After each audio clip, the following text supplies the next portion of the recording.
Tension एक ऐसी चीज है जिसको दिखाना नहीं चाहिए, है ना, उसको चैलेंज लेकर उसके विरुद्ध काम करना चाहिए कि टेंशन परमानेंट जीवन से समाप्त हो, है ना।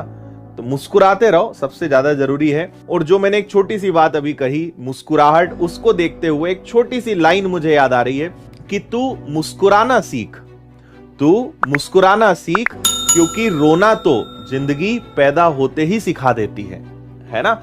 हम में से अधिकतर लोग ना सिर्फ रोते रहते हैं, सिर्फ रोते रहते हैं। इंग्लिश नहीं अच्छी है मेरी, मैथ्स अच्छा नहीं है, मुझसे ये नहीं बन रहा, मुझसे वो नहीं बन रहा। लेकिन अक्सर कि वो करते इतना सा है, या कई लोग तो करते भी कुछ नहीं है ना, और रोना गाना उनका नेक्स्ट लेवल पे चलता है। वो सोचते हैं कि कुछ करे बिना ही हमें बस प्राप्त हो जाए, मेहनत करना ही ना पड़े। मैं आपको एक चीज बता रहा हूं, इसको अपने दीवार पे लिख लेना कि देयर इज नो शॉर्टकट, ठीक है। सफलता का, चाहे वो जीवन में सफल होना हो, चाहे किसी एग्जाम में आपको सफल होना हो, देयर इज नो शॉर्टकट।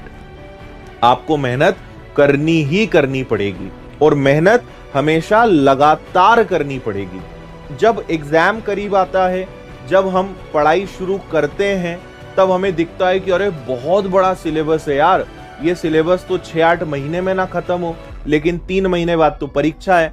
तो टेंशन होना स्वाभाविक है ना। आप बहुत घबराओगे, आपकी दिल की धड़कनें तेज होंगी, ठंडी में भी गर्मी का एहसास होगा, है ना, बिना कोई जैकेट और स्वेटर पहने, है ना।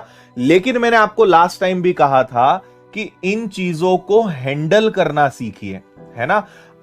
आज आपको एग्जाम का प्रेशर है, कल को आपके जीवन में और जिम्मेदारियां बढ़ेंगी, कल को आप जॉब में जाओगे, कल को आपका परिवार बढ़ेगा, कल को कई चीजें आपकी बढ़ेंगी, तो आपको कई प्रकार के दूसरे टेंशन होंगे, कई प्रकार के दूसरे प्रेशर होंगे। जॉब का प्रेशर होगा, फैमिली का प्रेशर होगा, फाइनेंशियल प्रेशर हो सकता है, कितनी भी प्रकार की परेशानियां हो सकती है ना। जब तक जीवन है तब तक समस्याएं आती रहेंगी और जाती रहेंगी, है ना।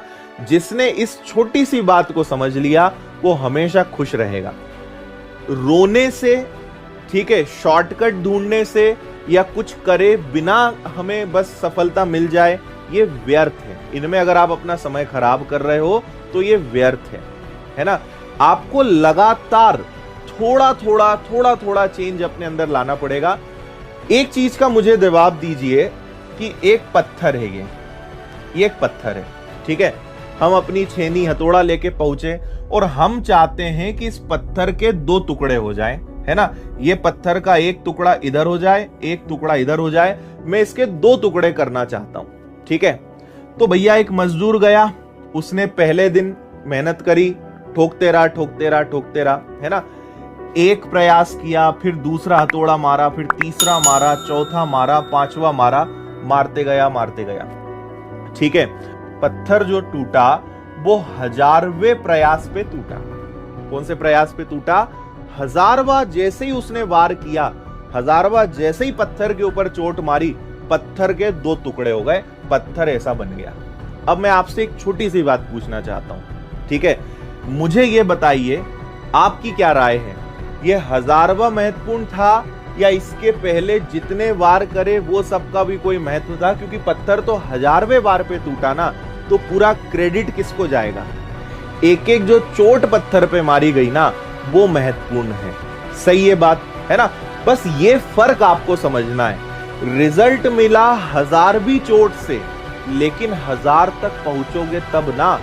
एक एक चोट, एक एक कदम, एक एक प्रयास आपकी सफलता के लिए जरूरी होता है। थोड़ा थोड़ा अपने अंदर सुधार करो, बहुत थोड़ा। आप आने वाले 1-2 महीने के अंदर आज आपकी जो स्थिति है उससे नहीं कुछ तो 8 से 10 गुना तो बेहतर हो ही जाओगे। 8 से 10 गुना आप अपने आप से बेस्ट हो जाओगे, अगर रोज 0.5% भी अपने अंदर सुधार कर लिया।